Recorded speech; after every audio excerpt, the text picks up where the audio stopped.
J'ai la Madame Marneffe et puis Monsieur Tondreau, 2 minutes chacun, je vous en prie. Oui, donc, Madame. Donc ce mardi 3 juillet, Juste 30 secondes. Je dois excuser aussi Madame Leschwin, Mélanie Wally, j'ai oublié tout à l'heure, pour qu'on puisse le noter, donc elle est excusée également. Je vous en prie, Madame. Le 3 juillet, un cycliste montois est décédé route d'Aubourg alors qu'il se rendait vers son lieu de travail. Si le temps est encore au recueillement, on ne peut s'empêcher de vous demander ce que vous avez mis en place pour éviter ça. Tout au long de cette mandature, on a cessé de vous interpeller pour vous signaler les nombreux points noirs sur les itinéraires des cyclistes montois. Ces points noirs, où les cyclistes sont quotidiennement en danger, exigent des investissements et des travaux urgents. Dans le respect des intentions prises pour la rédaction du plan communal de mobilité, il s'agit d'investir en priorité pour la sécurité des piétons, des cyclistes, des usagers des transports en commun et puis seulement des automobilistes. Si la sécurité de tous est indispensable, pourquoi investir plus de 10 millions dans des parkings voitures dont la nécessité est loin d'être prouvée? Les voitures à l'arrêt ne représentent pas de danger. Concernant la sécurité des piétons et cyclistes d'Aubourg, pouvez-vous nous expliquer pourquoi aucun aménagement n'a été prévu pour désenclaver le village, sécuriser les grands axes et le connecter soit au Ravel, soit à la route d'Aubourg? La route industrielle RN 552 est à hauteur d'Aubourg une 2x2 bandes utilisée comme une autoroute. Aucun trottoir, aucune piste cyclable. Pour les habitants d'Aubourg et ceux de la cité du Congo, l'insécurité d'accès en Mandiou est un vrai scandale que cet accident tragique nous rappelle cruellement. Sachant que cette route commence par 2 fois une bande au niveau des Wartons, se dédouble après l'accès à la cimenterie et ce jusqu'à la jonction avec le 19 pour redevenir une voirie locale à l'entrée de Ville-sur-Aisne, la suppression de 2 bandes n'aurait qu'un impact minime sur le trafic. Dans ces conditions, pouvez-vous nous expliquer pourquoi la mise à 2 fois une bande n'a pas été envisagée lors des travaux en 2017? Lors de l'appel à la candidature sur les connexions Ravel, pourquoi ne pas avoir défendu la construction d'une rampe d'accès au Ravel depuis la passerelle reliant le village de Gour à la gare de Bourg? Vu l'urgence ressentie aujourd'hui encore plus cruellement, nous demandons avec force que les services voiries de la ville, en concertation avec le service mobilité et les services du SPW, ainsi que les services de police, rédigent en urgence une liste de tous les points noirs où des vitesses excessives sont relevées et où il y a un manque cruel d'infrastructures pour les modes doux. On demande également de proposer des aménagements sécurisants, suppression de bandes de circulation automobile, aménagement de pistes cyclables, mise en place de passages pour piétons, sécurisation de passages pour piétons, système de ralentisseurs, zone 30, de concerter la commission vélo pour valider et prioriser la liste des aménagements, de prévoir un amendement budgétaire pour financer ces aménagements et d'interpeller l'ESPW et le ministre de la Mobilité quant à sa responsabilité par rapport aux usagers faibles sur le territoire montois. En même temps, on avait l'impression que vous vous défaussiez sur la région. Vous avez simplement déclaré que vous aviez écrit à la région pour leur signaler la situation et que vous avez déclaré aussi que cette voirie était du ressort régional. C'est vrai, la victime avait posté 3 suggestions dans le cadre de la consultation de Mons. Il avait notamment préconisé l'amélioration de la cyclabilité depuis Aubourg vers le centre-ville, vers le Ravel qui longe le canal.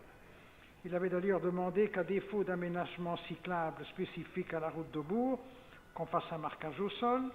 Il avait évoqué aussi la chaussée d'Ureux et, bien entendu, la route industrielle pour pouvoir accéder au Ravel. Et il avait même cité les 400 mètres qui ont été le théâtre du drame.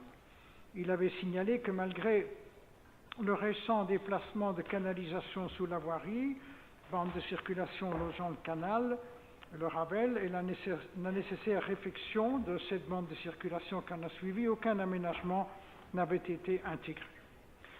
3, je voudrais vous dire et redire, et je sais qu'on utilise cet argument pour le détourner, mais que ce soit la route d'Aubourg, que ce soit la chaussée d'Ureux, que ce soit la route industrielle, ce sont des routes qui relèvent de la responsabilité de la région wallonne pour lesquelles nous sommes intervenus à maintes reprises. Je suis intervenu moi-même, le conseiller Stéphane Bernard l'a fait, le groupe PS comme d'autres groupes l'ont fait, et nous avons insisté très lourdement au niveau de la région wallonne, notamment pour cette partie. Alors, qu'est-ce qu'on me dit? On me dit que la direction décentralisée ici à Mons, du ministère de la région wallonne, a considéré que ce dossier de l'aménagement de la route industrielle, notamment là où le drame s'est produit, et plus largement entre la route d'Aubourg et la R5,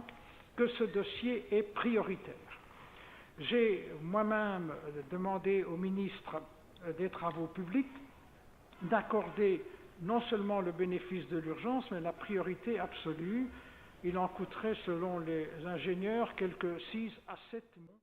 On me dit aussi que dans l'état actuel des choses, l'accès au Ravel qui longe la route a été envisagé et nous la demandons, mais on me répond pour le moment que ça reste difficile, notamment en raison d'une séparation physique de type pipeline qui longe le Ravel sur plusieurs kilomètres.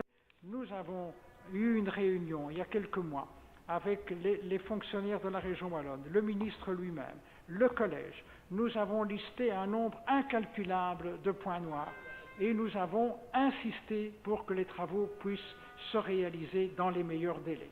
On en est là. Je crois qu'il y a de la bonne volonté de la part du ministère décentralisé.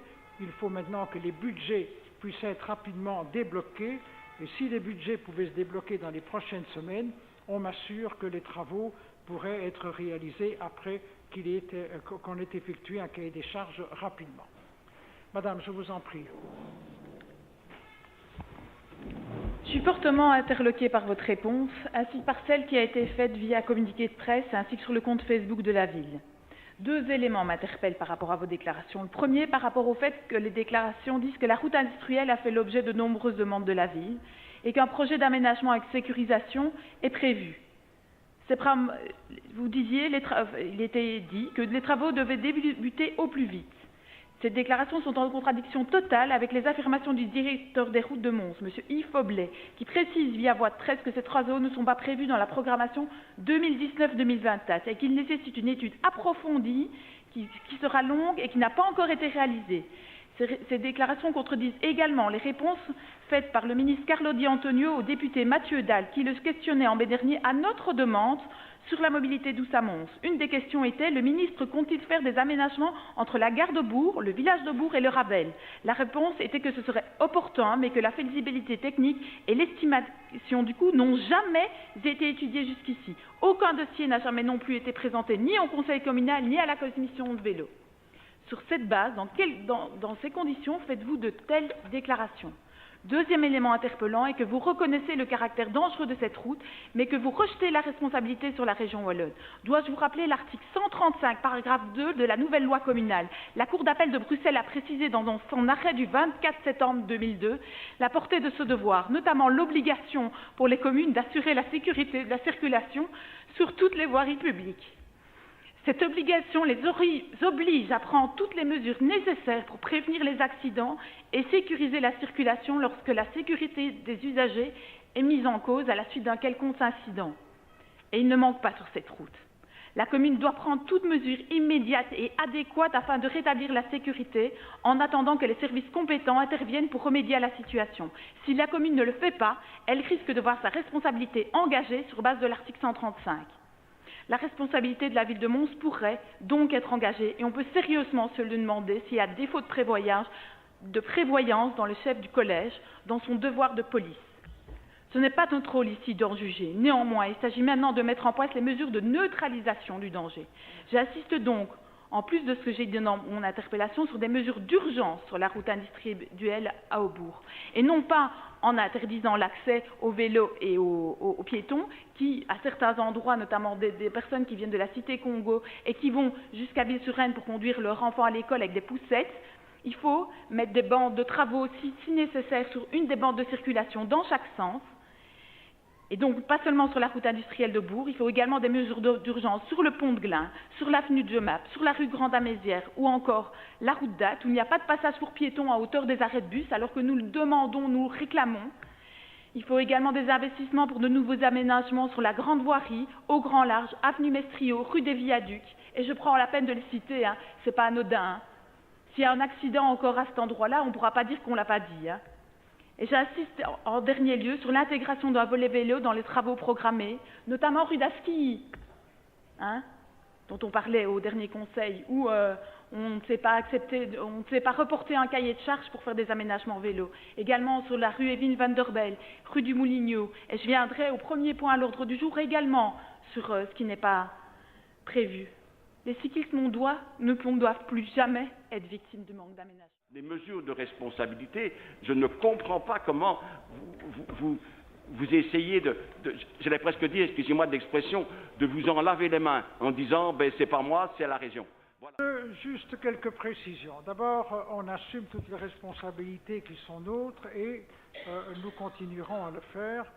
Je voudrais simplement répondre à madame. La vérité a ses droits. Moi, j'accepte toutes les critiques, mais je ne supporte pas le mensonge. Moi, j'ai eu M. Faubelette en ligne à 3 reprises après l'accident. J'ai toujours sur mon GSM ces SMS si vous voulez les voir. Et donc, je ne sais pas de quelle déclaration vous parlez, mais il m'a clairement indiqué qu'il avait considéré que le projet est un projet prioritaire, qu'il a soumis à la région wallonne et il attend que le gouvernement décide, notamment sur cette partie de la route industrielle entre la route d'Aubourg et la R5. Je vais vous donner ceci, qui a été les slides que j'ai remis. Il n'y a pas d'intervention, Monsieur Boucher. Les slides que j'ai remis lorsqu'on a eu la réunion avec notamment, comment dirais-je, notamment le ministre Di Antonio. Voilà. Et donc,